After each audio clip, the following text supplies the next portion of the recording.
Welcome back to Two Brothers Comics. It is What If Wednesday. Stay tuned as we're going to go over what if the Fantastic Four had different powers.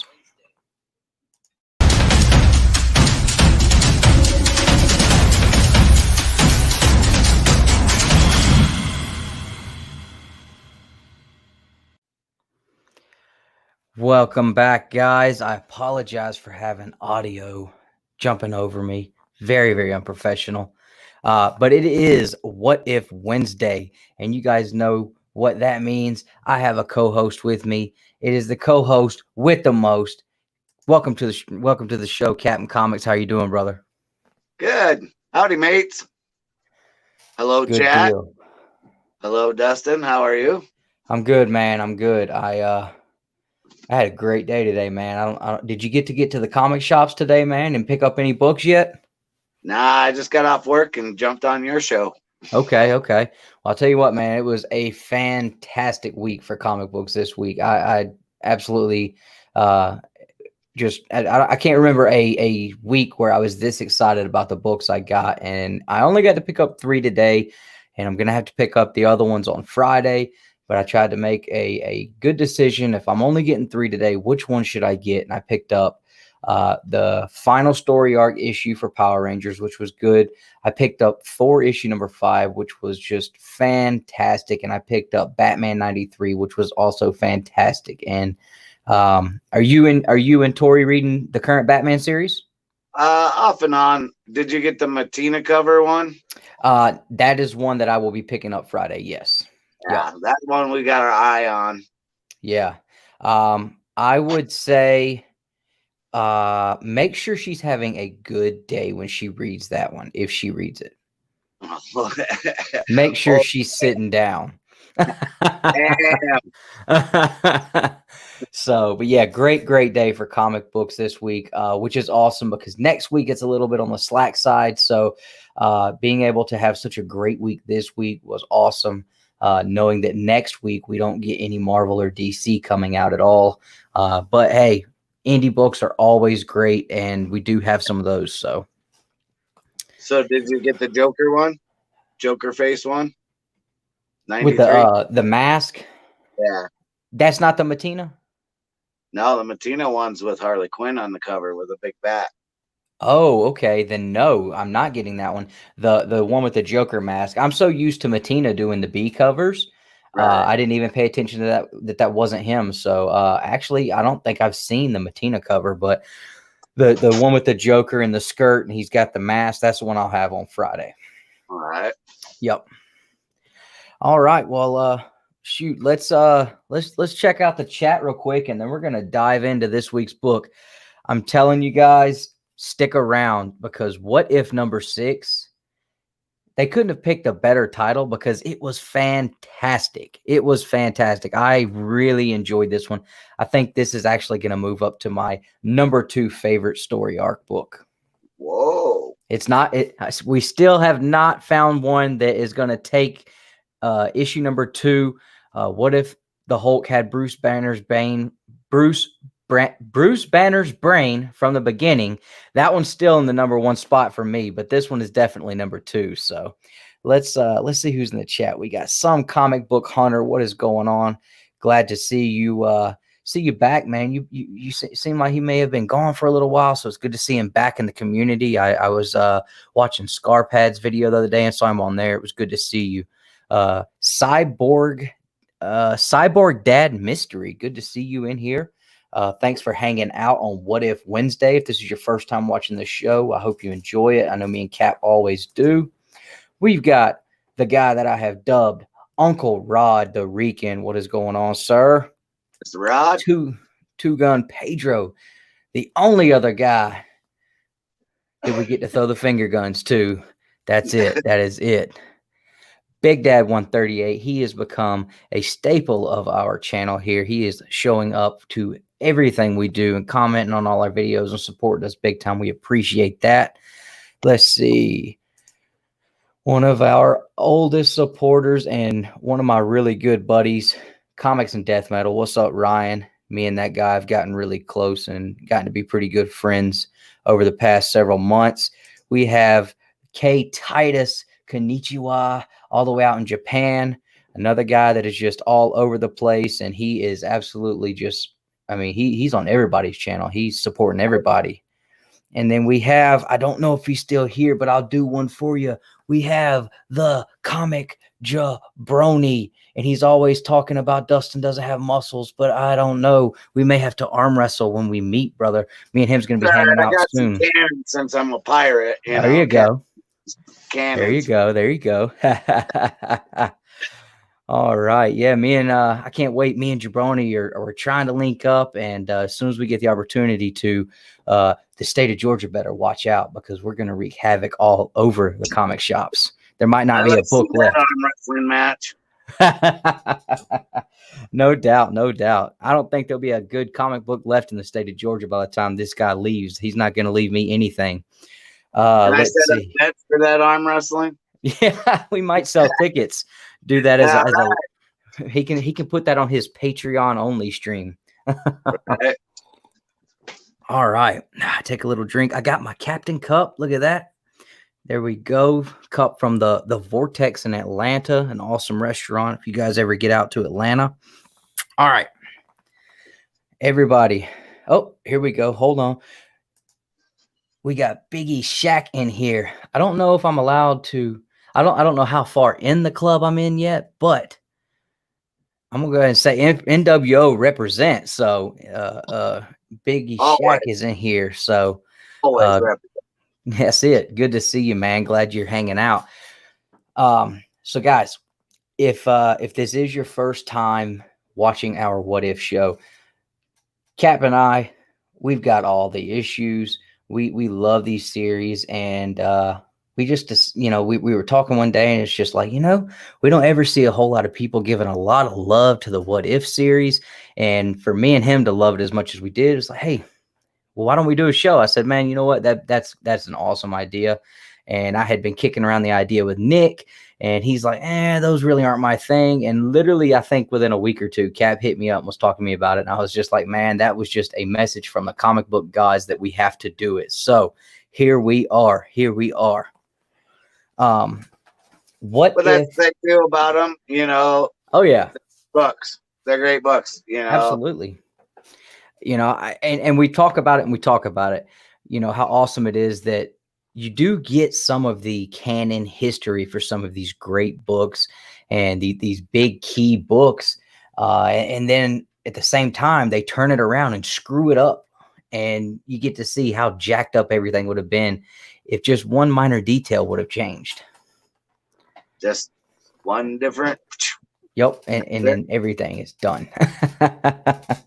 So what did you think about this issue? Just first thought, did you enjoy it? Do you like it? Do you think it's a stronger issue than out of the 6 we've read? Because, it has a straight story all the way through it. I like them when they're like that. Some of them, they'll have 2-3 stories in it, or they'll blend too much into one book, 3-4 different characters here, there, This is one of the ones that just tells you the whole story all the way from start to finish. Not this way, that way, this way, back to this way. This is one of the better story reads, I would say. Yeah, absolutely. Richard Reed. Absolutely. That was one thing that I really enjoyed about this one is once you actually got to the what if portion of the story, once they get done giving you the canon background and tell you this is the way it was, and then the watcher comes in and changes it and tells you, but this is what would have happened if they had different powers, you do get a great story all the way through, and it reads really, really well. It wasn't one of those that was super confusing like we had in What If issue number 4.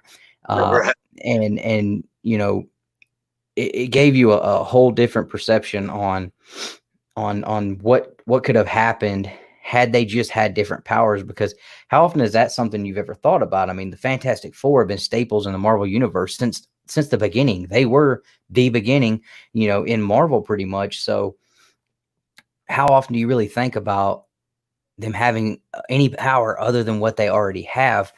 So to be able to see this and be able to put that into perspective and see how, okay, well, if it had gone this way particularly, it would have really screwed up some stuff. Well, you got to think, what's the original Fantastic Four come out? 60s, somewhere in the 60s, I believe. 60, maybe 62, or is it 61? I was thinking 63, but maybe it is 63. What came out in 62? 60. Maybe Spider-Man or X-Men 62. This book came out in 77, so it's really not that far away, Right. As far as, hey, go pick up Fantastic Four #1 at the store. It's a 10-year-old book, it ain't seeing no value right now. Right. Which in 77, I would have been like, ching, ching, ching, ching, ching, ching, ching, ching, Right. Yeah, because at that time, I mean, I'm sure there were people out there that were speculating on comic books, but I guarantee you it had nowhere near the market for speculation that it does now. So you're absolutely right there. I mean, it probably wasn't looked at as some crazy big, key book that is going to just be the staple that it ended up being. And that's the thing with a lot of these what if for series. You got to think all these were done in the 70s a little bit, So a lot of them only reference about 10 years, 15 years tops back to the original comic book that it came out.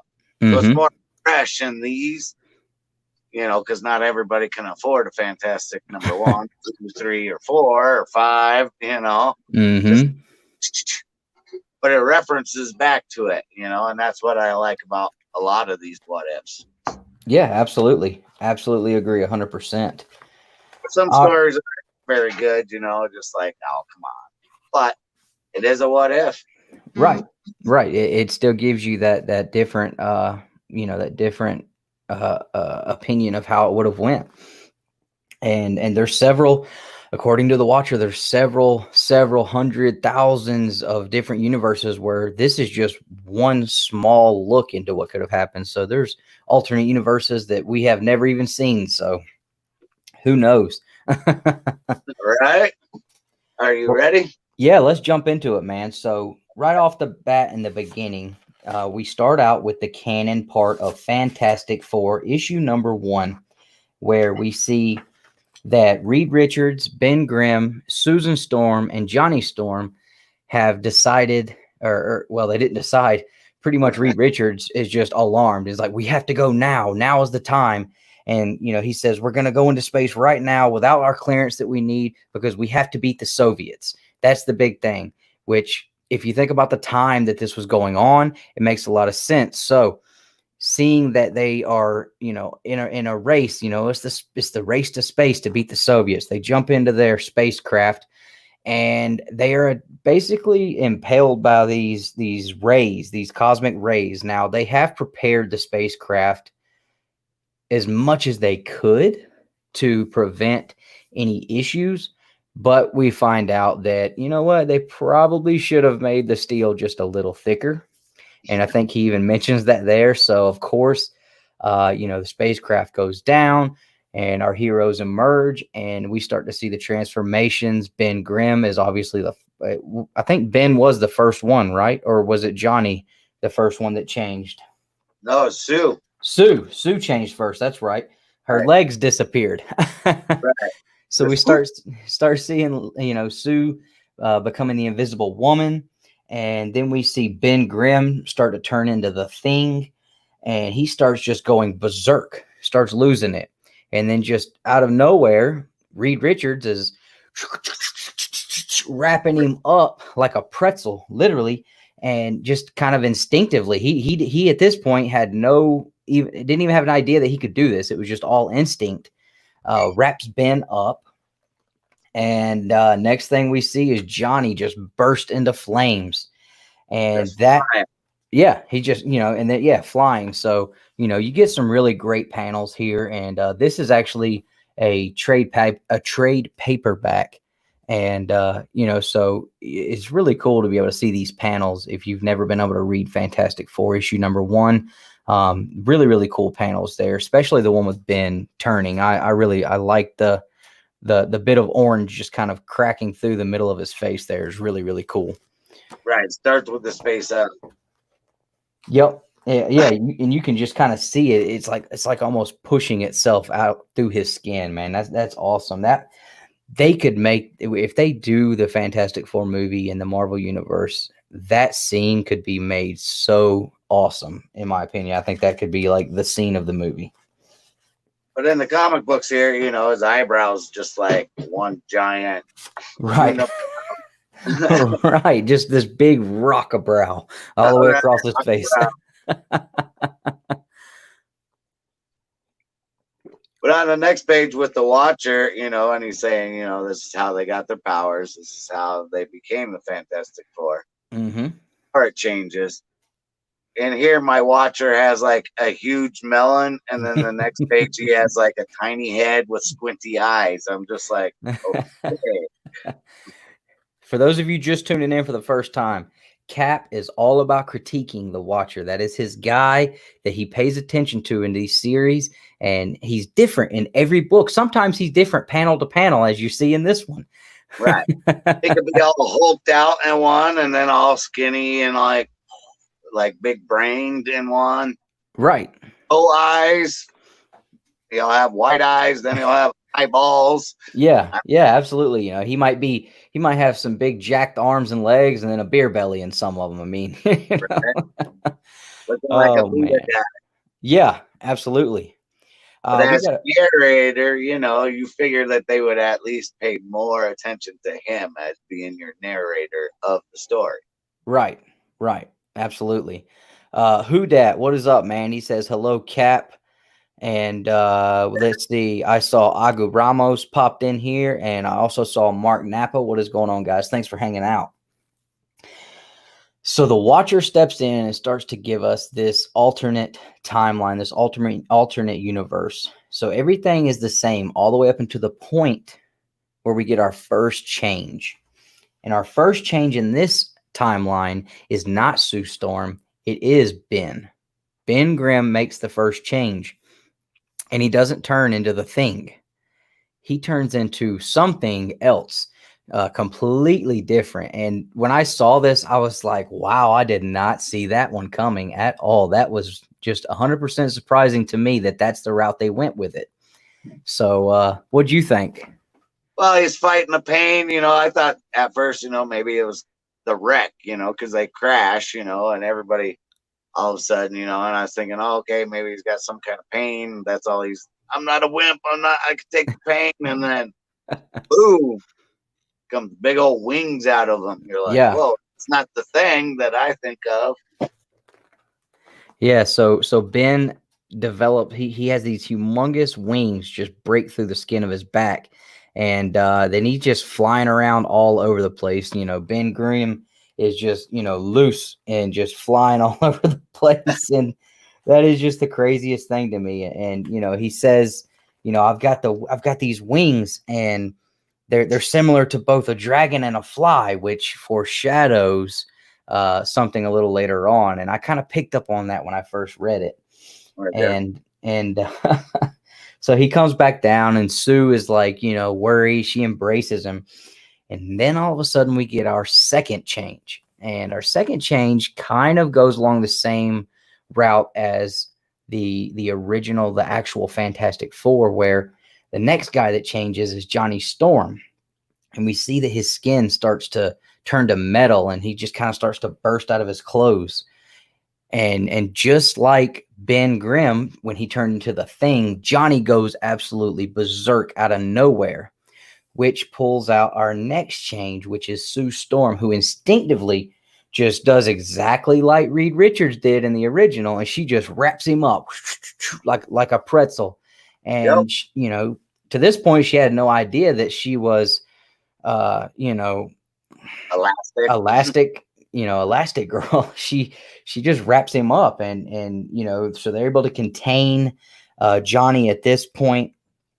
And Johnny is not just made of metal now. He's actually kind of like turns into a robot basically. And we'll learn a little more about his his other powers later on as the story goes.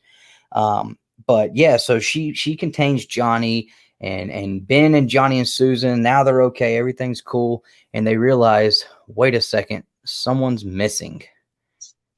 And all of a sudden,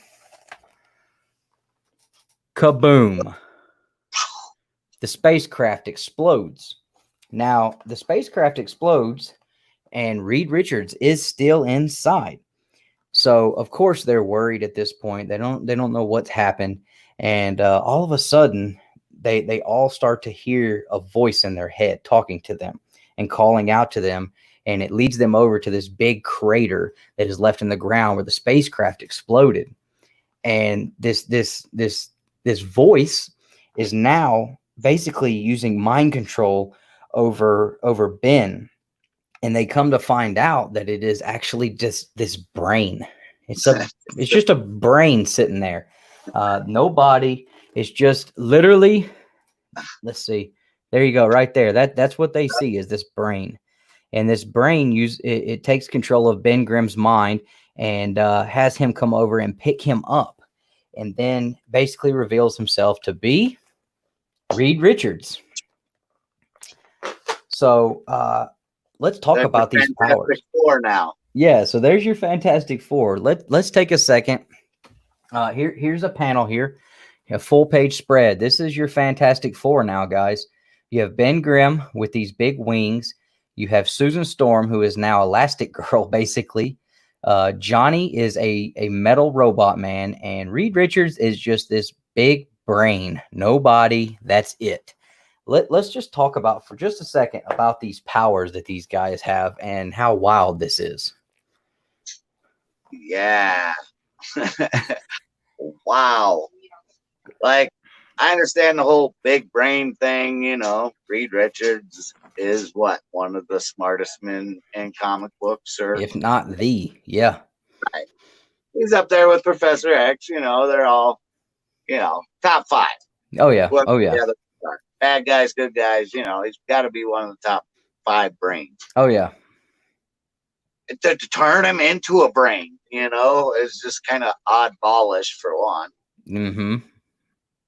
Then Elastigirl, that's what her name was, wasn't it? Or what is it? What we get to their names in just a few minutes, yeah. But basically, more or less, like that's what she is. She is Elastic Girl at this point, right? Then you got Dragon Ben, Yeah, and we see here, they talk about Ben always, dreamed of being able to fly and wanting to be a flying superhero, which basically tells us they're aware of other superheroes that are out there. And so, yeah, honestly, I think I'm okay with everything except the brain. I think everything else can work, but the brain is what threw me off the most, because I'm like, okay, I can already see where this is going to he's going to be more of a hindrance at this point, because they're going to have to keep this guy protected because he can't do it himself.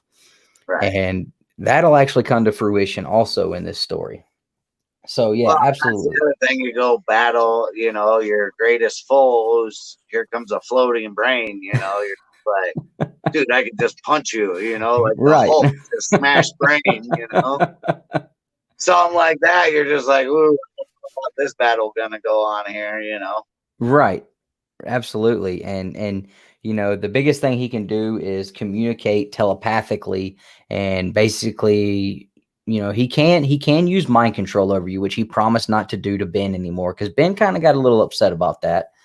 But that's pretty much, to this point, that's all we're aware of that Reed is able to do. And then we get in this big spread page here that I showed, we do get their actual names. So Johnny has deemed himself Mandroid. Ben is going to be, Dragonfly. And then Sue says she is going to be Rubber Girl, and then says, well, hold on, no, that's a little hokey. I'm going to be Ultra Woman. And, that was kind of funny because when Reed Richards, he is Mr. Fantastic, and then you have Ultra Woman. It's like, okay, I can see that I can see where that works. And Reed Richards, now this guy has absolutely got the most original name out of the crew, The Big Brain. Well, you guys just, I mean, the writers dug deep on that one. Right. Well, Dragonfly too. You could have went like Demon Man, because his wings are all big, or Right. Let's mix it up a little bit. Let's throw some ideas out there. Big Right. wings. Yeah, so yeah. Definitely Definitely doesn't seem too intimidating. right. Definitely interesting. And like you said, the names are all kind of a little bit campy and hokey, but it Rubber is what it Girl, is. was she sponsored by Trojans? Even Mandroid, I thought that one was a little right. But anyway, not to digress too much, I do see in the chat on Facebook side, we have Mr. David Galliano, and he is a good friend of ours. And issue number 3 to his fantastic series he writes, Savage Bastards, came out this week from Mad Cave Studios. Thanks for hanging out, man. Glad to see you. I see Mark the Cuddy Shark in here. Good to see you, man, over in, I believe he's in Australia. So we got people all over the map in here tonight hanging out. All right. So now we have. You made the board. Oh, yeah. So now we have our team. Everybody has a power. Everybody has a name. So next, what do we have to have? We have to have a villain, and we have to have a fight. So the next thing, we jump straight into it, where we see that a museum is being broke into. So the Fantastic 3 jump into the mix, and they're here to stop. We've got some basically, a couple of cronies that show up, and they're trying to steal Blackbeard's treasure, which is a necklace. And I thought that was a really interesting thing for them to be after, Blackbeard's treasure in a museum. And it's just like all the things that Blackbeard probably procured in his whole entire career of piracy. And this necklace here is the one thing that everybody's after. That kind of made me laugh. But nonetheless, you don't mess with a pirate's booty. I mean, I'm just saying that right now. Absolutely. Get a curse or something else with it, Yeah, we have seen that. Yeah. So we see a couple of guys in there, and they're trying to get this necklace. Fantastic Four makes quick work of them. They're done quick, and then all of a sudden we see the demon, and they're like, "Is this guy a real demon? What is going on here? Is this a real thing?" And they end up taking him out as well. He does give them a fight, though. He wears Johnny out pretty good, and knocks out Ben a little bit, slaps him around. Absolutely. And basically it takes all 4 of them to team up and to take him out. And once what's that? There's only 3. That's right, all 3 of them. That's right. We haven't gotten to 4 yet. So they take the necklace back. They've secured the pirate's booty, and and they take the demon out. He's done. Now we move into real business here, guys. So now we're going to be jumping into some of the events that took place in probably the second biggest key in the whole entire Fantastic Four series. And that's issue number 4. And that is the debut, the first appearance of one of the baddest big bads out there, Mr. Dr. Doom. And we find out that Doom is the one who is after this pirate's necklace. And to me, again, Dr. Doom, one of the only minds out there to rival Reed Richards, one of the most powerful beings out there. And why is he sending someone else into this museum to start with? Why is he? What is so precious about this necklace that he wants it? Well, I can explain that right now, because in this book, you look at him, he has an overbite, so he didn't want to change up his mask yet. Every one of his pictures, he looks like he has an overbite. I can He's see getting that. metal work done. You know, he didn't want to go out and mess up his metal work. I can see that. I can see it. So yeah, right there in that panel, you can kind of see what he's talking about. And, you know, that's the panel where we get the first appearance of Dr. Doom. And so he says, you know, basically what is going on? Why is this demon here been intercepted by these people? And I don't understand what's going on. And then he refers to them as, I need to know more about this intriguing threesome. So at this point, not only are we thinking that there's only going to be, you know, a pair of three, but Dr. Doom is only aware of three, the Fantastic Three here. And Doom decides that he wants to target them and use them to help him procure Blackbeard's treasure. So Doom ends up going in and using his dark magic and sorcery and science to look into this crystal ball, to look deeper into them. And what's the first thing he notices? The big brain. He sees, well, it's not just these three. There's also a brain here. And what is the deal with that? This is indeed the Fantastic Four that I have heard about. And he kind of sees some of the battles they went through, and we see some pretty cool characters here where we see that they went through battles with guys like Miracle Man, Mole Man, the Demon, of course, and even the Man, Submariner. And, you know, we see him, and he's not a fan of Submariner. In fact, he calls him the pompous prince, Submariner. So Doom is not a fan there at all. And so this is the panel that we're looking at here, where he's basically taking a look into the past and seeing what all they've been able to do. And then he notices and is able to... It's only Fantastic number 4, you know, like they had a lot of battles. Right. And, you know, the biggest thing here is that he finally sees who the big brain is. And he sees that it is his arch nemesis, Reed Richards, who he blames for being the reason that he is doomed to be in this metal body with this mask for the rest of time, because his face was destroyed because Reed Richards wouldn't help him out on this experiment he was working on. So and that would be like Fantastic Four number 5. Mm-hmm. So that would be kind of crazy, you know, that you actually have that part in this story, you know, just like the original that changed. Yeah, absolutely. Absolutely. And, you know, like we said, you know, it's just these small things that change. And then the outcome at the end of the issue is always just huge. Let's see. 2 boys and their pops. What is going on? Thanks for hanging out. So we move on a little bit.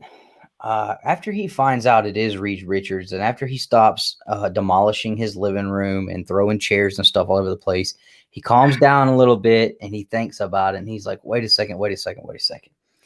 I can use this. I can use Reed Richards. I can use this brain to power a time machine that will allow me to go back to at any point in time and steal Blackbeard's treasure. In fact, I can go back and get this treasure before it has been basically went through time and rusted and been, what's the word I'm looking for? Tarnished, before it's been tarnished by the age of time.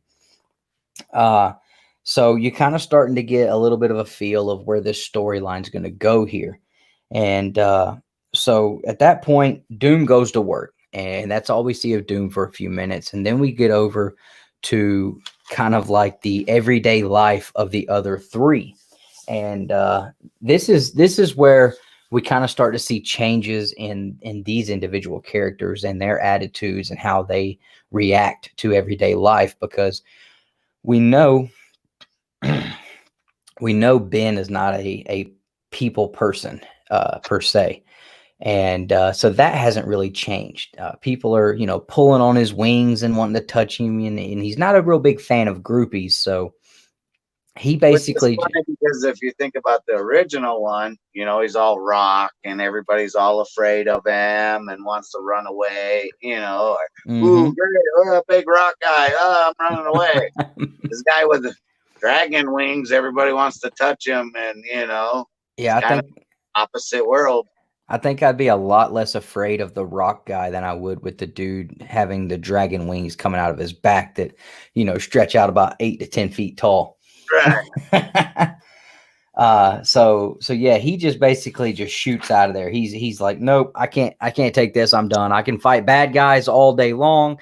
I can handle that. No problem. I can fight demons until the cows come home. Cannot deal with groupies and fans. No way. Then we move over to Johnny Storm. And Johnny Storm has always been a character who loved being in the spotlight. He's always been kind of that show-off character that loves being the center of attention. And he's still the center of attention now. But remember, he's kind of taken on the place of the Thing character in this team now, because he is not able to change from this metal computer man that he is. He is basically stuck in this forever, and he's in basically like a diner, and people are kind of talking behind his back and heckling him a little bit, and he hears it and he retaliates. And how does he do that? Well, we find out one of his other powers, and he's able to manipulate all machines. So he takes and manipulates the stereo system inside this diner. Comics and Death Metal says we should call Ben Grime the Wing instead of the Thing. Yeah, the wings. Yeah, that's a good one there. Oh, yeah. Wings. I think that's almost better than Dragonfly. Yeah, I would have gone with that one. It would have made more sense. Right. So he cranks the volume on this stereo so loud that people are just like, you know, holding their ears. They're running out of the diner, and Johnny's getting a kick out of this. He's like, oh, what's wrong? You guys can't stand a little Grand Punk Railroad? And you know, so that kind of cracked me up that he used that name in there. And the fact that because Johnny is not able to change back and forth, his attitude changes with the reaction he gets to his powers, and he's no longer enjoying himself being in the spotlight because of the light that he is, you know, looked at in. Yeah, I mean, like I said, he kind of took over a lot of the Ben aspect with it. He's the strongest one out of the members too now. You know, it's a little bit different. Oh, yeah. Then we go into Sue. Yeah, so then we go into Sue. Now, Sue kind of gives us a little foreshadowing when she talks about the fact that, you know, she's in a park and she's watching some kids play, and she starts to talk about how her and Reed had plans of having children when they were going to be married, and how she wonders if she'll ever be able to play with her kids. So she's basically turned herself into a top and spinning around with the kids inside of her. And she's basically saying, you know, I wonder if I'll ever be able to do this with my own children at some point. Now that Reed, also thinking about Ben though too at that moment. Yeah, absolutely. She starts to really question her feelings towards Ben, and trying to decide if she actually has, you know, emotional feelings of love towards him, or is it just the fact that, you know, she's so broken up about what's going on with Reed that, you know, maybe they're not, you know, she's just confused at this point, I guess, as to where her heart is between the two of these guys. Well, I was hoping Submariner would come in there too, you know. Yeah, because we've seen that storyline at this point in the What If series too, where Sue ends up with Submariner, and actually that was an issue number 1. Yep. But I was hoping they'd throw that one in there, you know, just, hey, I saw this guy in green underwear. Yeah, yeah. I could see that. That would have definitely thrown a huge wrench into things there too, and messed up even a little more of the story and timeline. So after we get kind of the look and the insight into their everyday lives outside of fighting supervillains and saving the world, we go back to the Baxter building and we see that the big brain is hard at work. He has basically turned this building into something that he can move himself around through all of these tunnels. And it's almost like if you go to the bank and you go through the drive-through and you have the little thing you put in, you send it over to them, they send it back. He's turned the Baxter building into nothing but these things where he can just shoot himself all over the place. Right. And he is getting alerted as to the fact that there's an intruder coming. And if we know anything about the Baxter building, nobody looks at that building without Reed Richards knowing it, because there is going to be a security alert. We saw it in the What If issue #1. We saw it in Spider-Man the Amazing Spider-Man issue #1. Not even Spidey could get into the Baxter building undetected. He notices also that whoever this intruder is is similar in brain power and to him. And so that kind of worries him a little bit. And at that point, we notice that it is Dr. Doom. He walks in. Now, he knows who Reed Richards is. Reed Richards does not know that this is Victor Von Doom standing in front of him. That is revealed later. Sorry, guys. Spoiler alert. Spoiler! So Doom looks at this as an opportunity to take advantage of the fact that Reed has no idea who he is. And Doom starts to offer the ability to give Reed Richards a physical body, and starts to talk about, you've got to miss being in a physical body. I mean, look at the rest of your team and you see how, what they're doing. You've got to miss that. And Reed Richards is like, you know what? I've turned the Baxter building into my body. And we kind of get this panel here where you see all the tunnels and the tubes. And he's basically turned the Baxter building into his living body there, and allowing himself to get around and basically do anything he needs to do that he could have done probably not as well if he was in a physical body. So, except go to the bathroom. Yeah, I didn't think about that one. That's a good point. Like, is he like a fish and just swims in it, or what? I don't know. Cap always coming with the zingers. Well, it's always that little what if in there, Oh yeah. But I agree the same way, that's cool, but how's he gonna make machines? I suppose with his mental powers he could, tap into like making this move to there or whatever, or just get the janitor to come up and move this button and put. Right, he's just mind controlling the janitors for the Baxter building. Right. Yeah, I need you to move this over here and plug that into there. Thanks. I'm making a nuclear bomb, but hey, don't worry about it. Right. It's just a machine.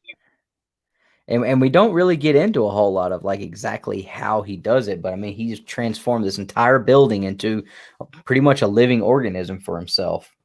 Right, which is cool if you're a brain. Yeah, absolutely. And Victor continues to try to convince him otherwise by showing him now images of Sue and Ben together. And he eventually convinces Reed to let him help.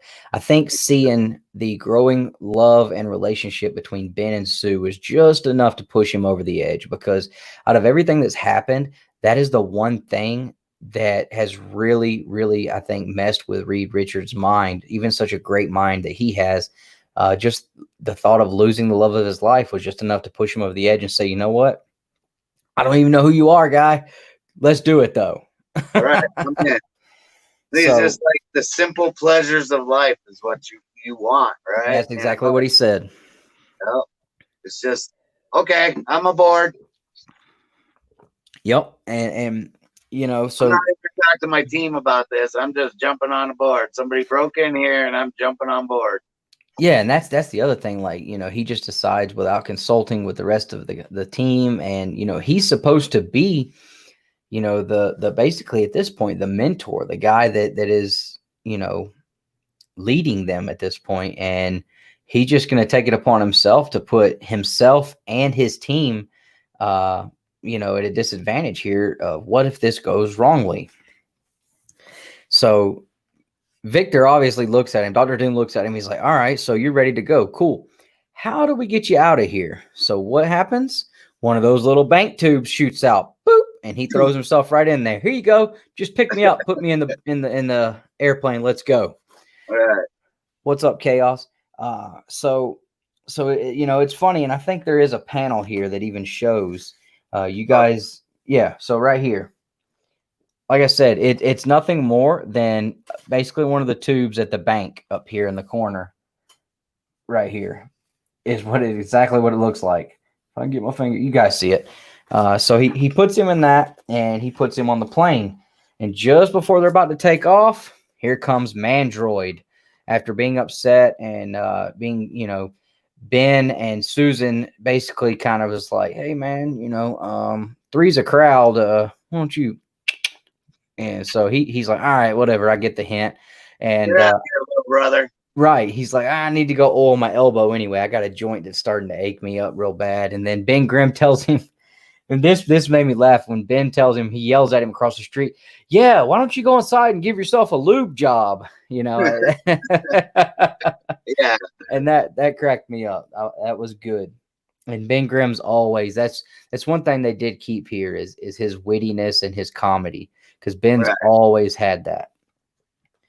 So Mandroid, Johnny Storm shows up, and he's like, whoa, what is going on? I don't even think this is about to happen, dude. So Doom places Reed in the airplane, and then him and Johnny go at it.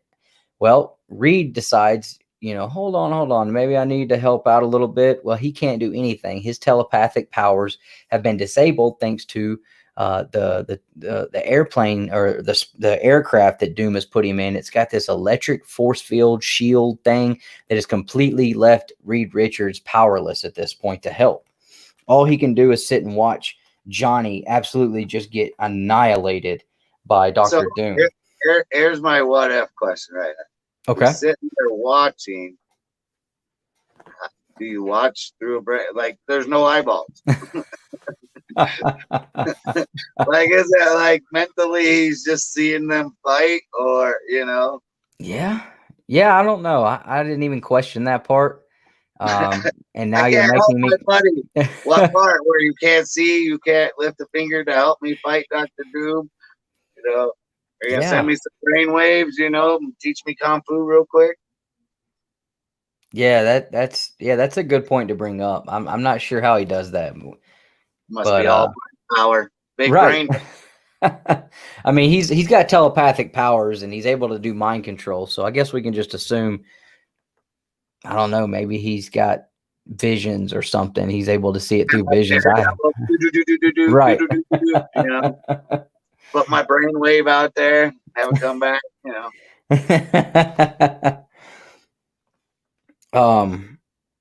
Sorry.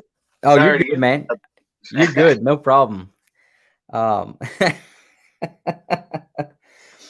now, after Doom has defeated Johnny, he didn't defeat him. He whipped his ass. Yeah, he tore him up. He tore him up good. And Reed has at this point watched the whole thing happen, and he without eyeballs, and and he knows at this point, all right, this is a bad dude. This is not a guy that's here to help me. And at this point, Dr. Doom's like, yes, you're right. I'm not here to help you. And let me introduce myself as Victor Von Doom. And he tells him who he is. And at this point, Reed knows. He's kind of got that like, holy crap moment happens here. And he realizes like, yeah, all right, this is not good. And Doom jumps in the aircraft, and they're ready to take off. And Johnny has just enough energy to throw a tracking device on the plane. So they take off, and Doom and Reed find themselves in Dr. Doom's lair, where he explains to Reed Richards what his intentions are and tells him, this is where we find out that he's going to use the brain, the big brain, to power this time machine, and that it will eventually leave Reed Richards as nothing more than his own personal human computer, is what he calls it. Like, you'll be useless to anyone but me, and you will not be able to interfere with anything I'm going to do once I'm finished with what I'm going to do to you right here. But why wouldn't he use Johnny in that instead? Because he can control all.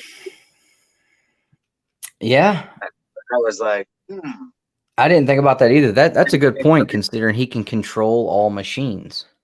Right. That's a good point. Because I was kind of thinking the same thing. Like, what is this brain? How is this brain going to power this machine up? I'm not really following that part, but that was the plan, though. Huh? Brain power. There you go. There you go. Yeah, absolutely. You can see without eyeballs. If he can see without eyeballs, yeah, he can handle this. All right. So the other three follow the tracker to Doom's lair, and they attack the lair. Doom obviously is well prepared at this point, because there's big guns and they're shooting at them, and the fortress is fighting off the remaining Fantastic Three by itself, and eventually it all just stops and everything just gets quiet. So they enter the lair here, and Doom tells basically tells Reed, just wait, they're not going to make it. They're not going to make it through here. So they come inside and decide to do what is always a great idea. Let's split up, because that always works in the movies, right? It ain't never worked. I've never seen splitting up work. I'm here to tell you right now, if I ever find myself in a bad situation with more people than just me, we're not splitting up ever. They don't say that there's power in numbers for no reason. So this is already a bad idea. And we start to see that there are basically traps set up that are perfect for each and every one of them. And it just so happens that each and every one of them run into the trap laid out best for them. Sue finds herself stuck in this basically this room that is closing in on her, while at the same time pouring concrete in on her. That way, it doesn't matter how elastic she is. Eventually, the concrete's going to settle. She can be all over the place if she wants to, but she's going to be stuck in this concrete, and she is able to, at the very last second, slip out of a door. And at first, I thought she was going to be trapped there. Like, that was it. The concrete's got her on the inside. She's trapped in this door. So you see, the concrete is coming in on her. She's all wrapped up in it, but she squeezes out of the door at the last second. Then we move on to Ben, and Ben's flying around, and all of a sudden, these big metal rods just start shooting through the air at him all over the place, and he's able to fight through and get out of that. Now, Johnny Storm was the one that I thought was the best laid trap. And the fact that, how appropriate it is that every one of them walked into the perfect room to leave them defenseless. You got this. I'm glad you brought that up, because I was going to bring that up. Yeah, I thought that was hilarious. They had the name on the door of the tunnel. They went, "Hey, Johnny here, right? Dragon Sue right here." Yeah, I mean, because okay, I guess any three of them. Well, I would say probably Sue is the only one that had an opportunity that she would have been able to make it out of her room. But I think the other two would have been screwed had they walked into the cement room closing in. I think that either of the other two do what? I don't think Johnny would have made it. And then same thing, Dragonfly. If you got cement on your wings, you're not flying out. Right. And same thing with the room that Ben was in. You got these flying, shooting metal bars just shooting all over this room. He can fly, and he's very quick, so he's able to get out of the way. Sue, she could probably stretch her way around enough to miss a bunch of them, but at some point she's probably going to get hit by them. And again, Johnny is definitely going to die in there, no doubt. So, I think so. Being all metal, it just bounce off of them, just ping, ping. Yeah, I guess you're right. So maybe Sue's room was just the worst one total then overall. Well, it wasn't quick drinking cement. That's why she got out so quick. Yeah, I guess that's true. I guess it would just depend, I guess, on how fast it was pouring in there. If it was able to submerge them completely and they couldn't get out and they just drowned in the cement or suffocate, even if it's not dry. But we digress. So we get on to the last room, and this one was Right. laid out perfectly for Johnny because he is an all-metal man. Now he is stuck to a magnetized floor with these big rollers with these spikes just rolling in on him. And so you kind of got like this whole Star Wars room going on where the walls are closing in and he's stuck to he's like stuck. He can't move, can't do anything. And all of a sudden he's able to use I'm trying to use the word, the magnetic force he's able to absorb it and reverse the polarization and force the rollers to stop and go backwards. So he's able to escape. Now all three of our heroes have escaped their rooms of doom. That's not in the book. That just rolled off the tongue. That was nice. I like that. The rooms of doom. That was good. Now, Reed at this point, we move back to Reed and Dr. Doom, and he tries to attack Doom's nervous system by absorbing the machine power that he's using on him to power this time machine. He's able to reverse that and use that to attack Doom's nervous system. And that's pretty serious, man. That right there, I thought Doom was done for at that point. But Doom's able to. Does your Doom have braces on yours? Yes. Well, it's either that or maybe it's maybe it's just they were trying to catch the reflection of the inside of the helmet. But yeah, I see what you're saying. Big silver piece across his mouth. and you know, it's just the art in these. It's cool to see it because it's, you know, well, it takes you back to that time, you know, right, before they modified it throughout right, the years, you know. Because At the the art. beginning we had Doom with the overbite, you know, and you could see all the metal rivets all in his chin, even, you know, and in his eyebrow, that left rivets in his eyebrow. It's just, you know, over the years you just see how these characters have progressed, you know. Oh yeah, absolutely, absolutely, and you know, just the little things that we pick up and notice here that, you know, probably wasn't looked at as big of a deal back then, but because the art has progressed, like you said, so much now with so much intricate detail, I think it's kind of tuned our minds to look at the older art like this a little different, but still being able to appreciate how great it was. So now, so now, where were we at? Okay, so Doom has fought off Reed enough to not be able to be under his control anymore.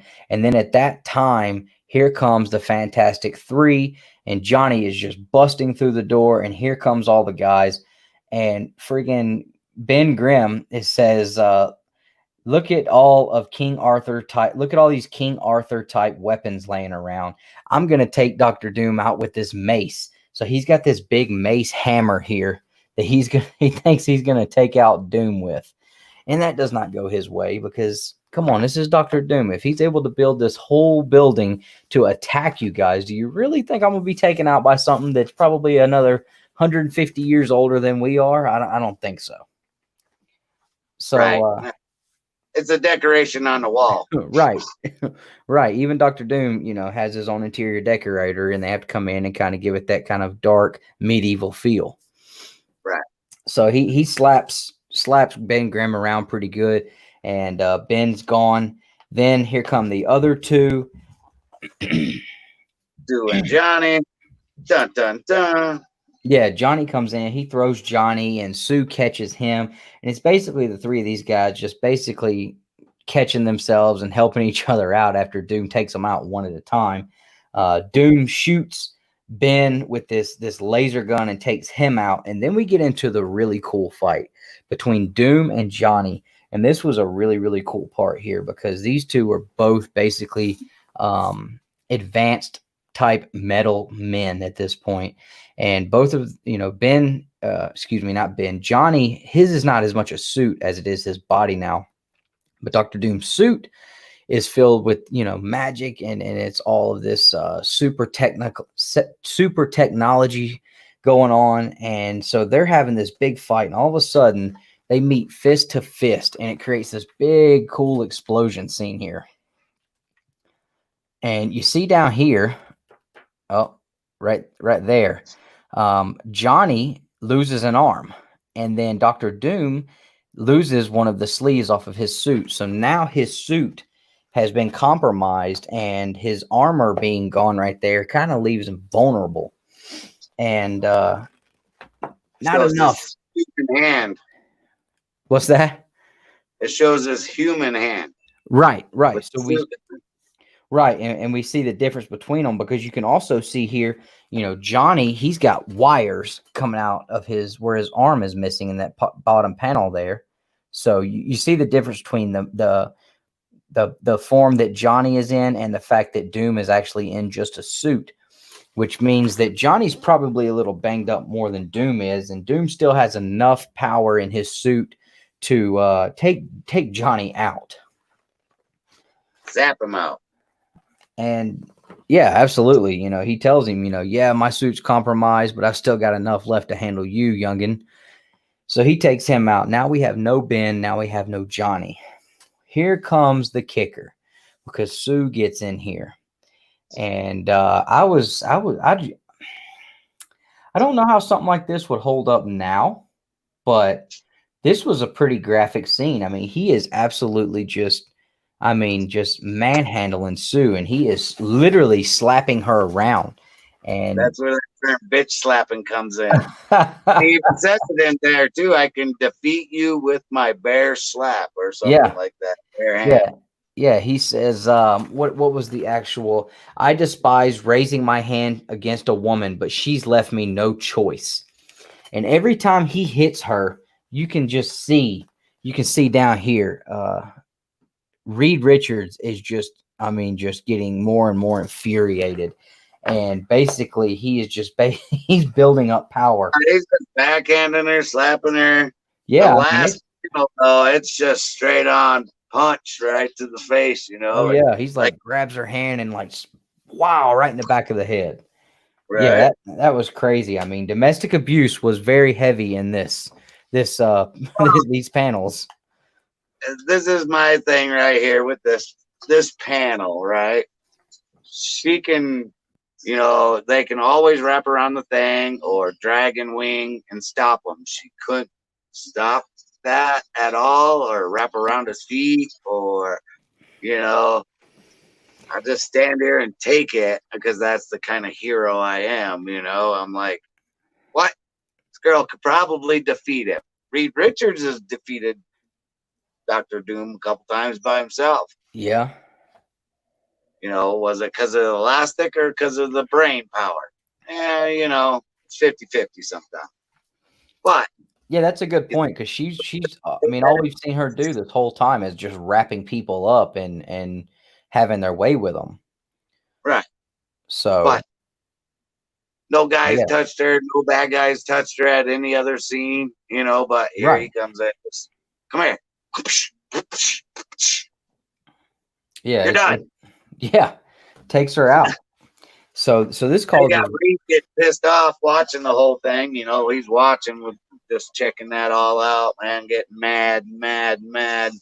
And he's just absorbing this power of Doom's entire machine that he's got him locked into. And, Doom is making his way to try to press the button that in his mind is going to end Reed Richards and basically cause him to go into that state of being nothing more than just a human computer. And so he's telling him, he's like, don't push the button. And he presses the button. And what happens? That's right, another explosion. This book is filled with explosions. So now your brain is safe. Right. So my first thoughts before I flipped the page was that Reed Richards sacrificed himself to take out Dr. Doom. And then, in the next panel, we see the other three make it out. So I'm like, well, how is this possible? Because, if the blast was enough to kill Dr. Doom, how did it not kill Ben and Sue and Johnny? I'm like, well, that don't make sense. And then we flip to the last page, and we see what actually happened, because we see emerging from the ashes is Doctor Doom. And all three of the other guys are ready to just, jump on the attack. And then he's like, whoa, whoa, whoa, whoa, whoa. He says, wait, all of you, I'm not the real Victor Von Doom. I'm Reed Richards. Just before the explosion, I managed to send my mind into Doom's body. So Doom at this point is no more. What happened to the brain, though? We don't hear about the brain. I guess the brain transferred into Dr. Doom's body. So regardless, we have no more Dr. Doom at this point. So the Fantastic Four continues. Now that leaves us with a new team, because this is what your Fantastic Four looks like now in this What If issue. We get Victor Von Doom suited up in the blue with the big 4 on his chest there. So that's pretty cool. And this, if you notice that picture too, just like, always with Fantastic Four, things always kind of off in the background, and Sue and Richard. That's the same thing with that one. Johnny's kind of off into the distance a little bit, not in the mainstream, of the picture. Right. You got Ben up on the top, like, hey, look at me, I can fly with my dragon wings. Yeah, absolutely. It's just it's kind of funny if you see him back there. Everybody else is standing there looking tough, and then there's Ben kind of just which is uncharacteristic of that character. Usually he's front and center and just looking brawly and just so I guess maybe some of his characteristics are going to change with this new suit. But this brings up even more questions. Now Reed Richards actually has a physical body. So what happens with Ben and Sue? Does that relationship, has it already flourished enough to where it's going to stay and stick around? Does she go back to Reed Richards? Do they end up getting married? How does Reed feel now that he's back in an actual body again? Is she going to be upset? Are they going to be able to get past the fact that his face is all messed up? And I mean, there's a lot of a whole nother can of worms that opens up with finding out that he is now in Dr. Doom's physical body. And that's what the Watcher said right at the very end of that too. Yeah, so and then you think about, and this is the part where these minor details change the landscape, because really the biggest thing here, we still have our Fantastic Four. We have our 4 characters. They do have different powers, but we are now going to be missing out on one of the biggest bads that has ever been. Think of all the storylines that Dr. Doom's been a part of. Think of all the important things that he has been in. Look at Secret Wars. Dr. Doom had a humongous impact in Secret Wars. That's the first thing that comes to my mind. How do the Secret Wars play out? How does anything that he has been a part of, that he has orchestrated from this point on, how does that pan out now that Dr. Doom is no more? Right. Who's their ultimate villain now? Who would be their ultimate villain? Right. Or, are they just on easy street until Fantastic Four 48 when Galactus shows up? All right. Hey, what up, dude? We defeated everybody. Get out of here. Yeah. You got my dragon wings? See? Right. Hey, dragon wings. Get out of here. Absolutely. It just, that's what these books do. They make you think and continue to guess and wonder and ask that question, what if? So all in all, I think this was a great issue, man. I really enjoyed it. It had a great storyline, a continuous storyline that was easy to follow, which is always great in these books, because we do know some of them do not have that characteristic. So I definitely 5 pages of the original, and right. Then it went into what if. So then that gave you that whole backstory. This is how they changed. This is how this went. Well, I'm the Watcher, and I'm going to change all this. And this person's going to be like that person, and this person's going to be like this person instead. But it still stayed within the story. You know what I mean? That's what I liked about it too. That it was a good story and a good change. And, you know, it's, if I get hit by cosmic rays, I don't know if I'm going to morph into wings or, you know, Elastic Man or Right. a big brain. The big Maybe see a brain. big brain floating around with a captain's hat on it. Captain Brain. Yeah. Yeah, the big brain thing that threw me off big time there. The rest of it I could be okay with that, but I the whole always do. big brain. I mean, I see it, I understand it, but, you know, why couldn't you just build a robot and put the brain inside that or something? You know what I mean? Just a Yeah. little bit. You could have done a little bit more with it. But like I said, this is the what if story of this. If they all had different powers, Right. you know. So that's the unique thing about it. Yeah, and you know, I guess the build up for the big brain being that, you know, that was their way of getting rid of Doctor Doom. So that's the big, you know, the big twist at the end. So I guess it pays off when we do get to that point of the book.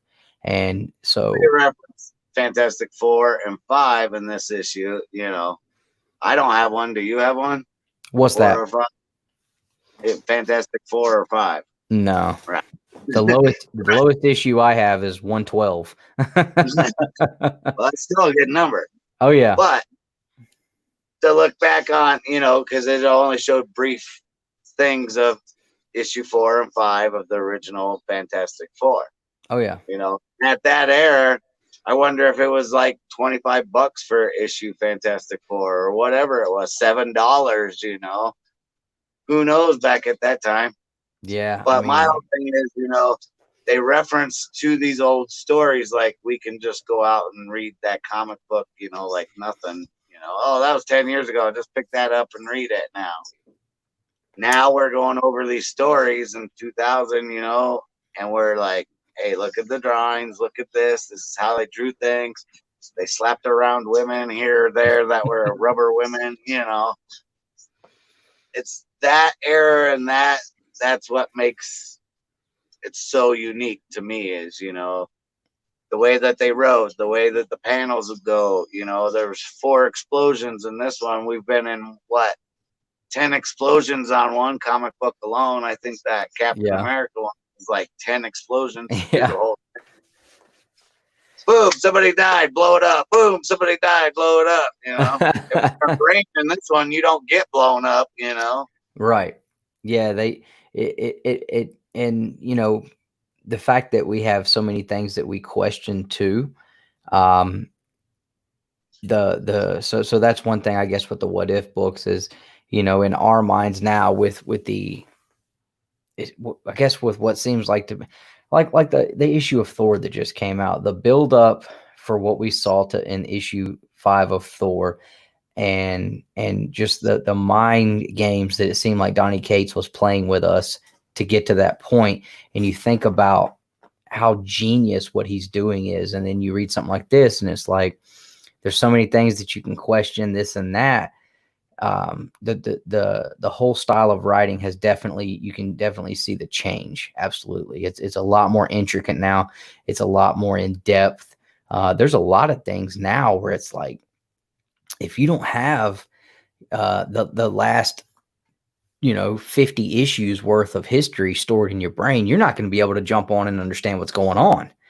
right? You know, that's how crazy the writing has gotten now. But at the same time, we still have the ability to look at this stuff and appreciate it. So I think that's something to keep in mind, is just being able to appreciate and value what these guys were doing at this time, as it being, you know, works of art. It was fantastic. So This is our history to now. You know, yeah, without this, you know, maybe not so much the what ifs, but there are, you know, what ifs, first appearances here or there, you know, of different characters.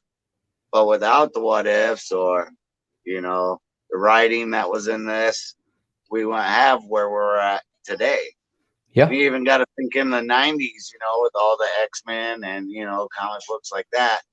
They still were on that comic book code pretty much, you know, but a little bit more leeway, you know, compared to even back in them days that we're reading now.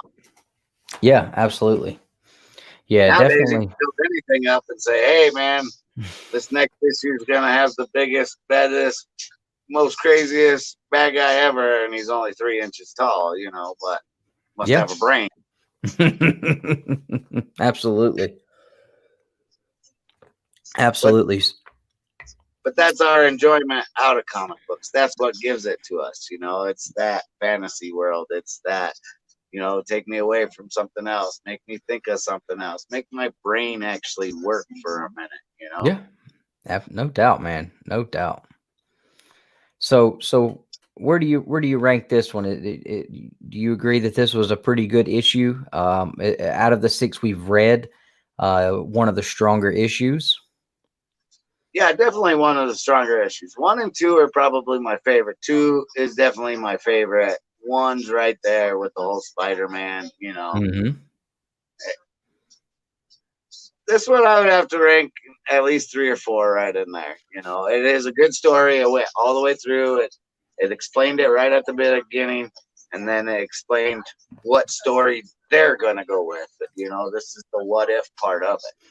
Absolutely, yeah, I absolutely agree for sure. And we've come to find as we get more and more into these that's something that really makes or breaks these what if books is how is the readability factor in them. So I think this one definitely did a great job of that, and I agree. This one probably at least in the top 4 out of the 6 that we've read so far.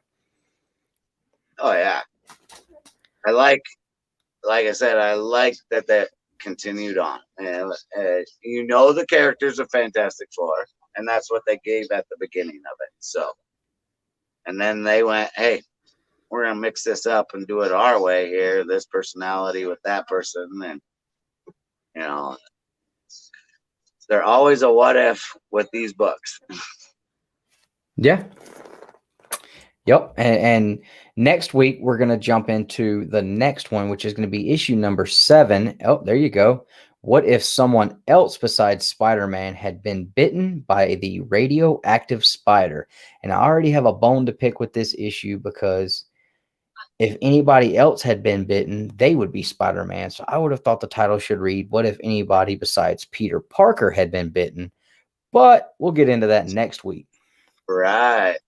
So thank you guys to that one.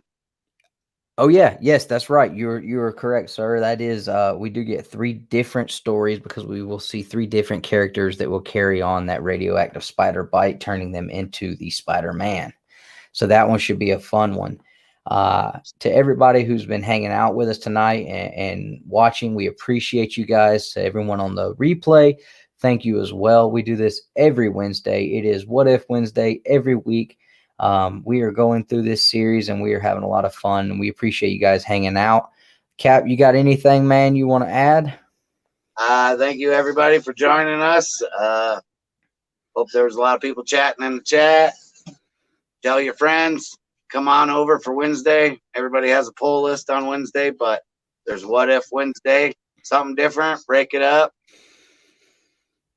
Tell us next week if you got a what if book or not. Yeah, absolutely. Absolutely. We would love to hear if any of you guys are picking these what if books as we're going along. So it's a great series to read for sure. So thanks again to everybody for hanging out. We hope everyone enjoys the rest of your week. Only a couple more days left, and we will see you guys Saturday night for the Saturday Night Comic Book Babble-on. Have a great one, guys. And as always, collect your way.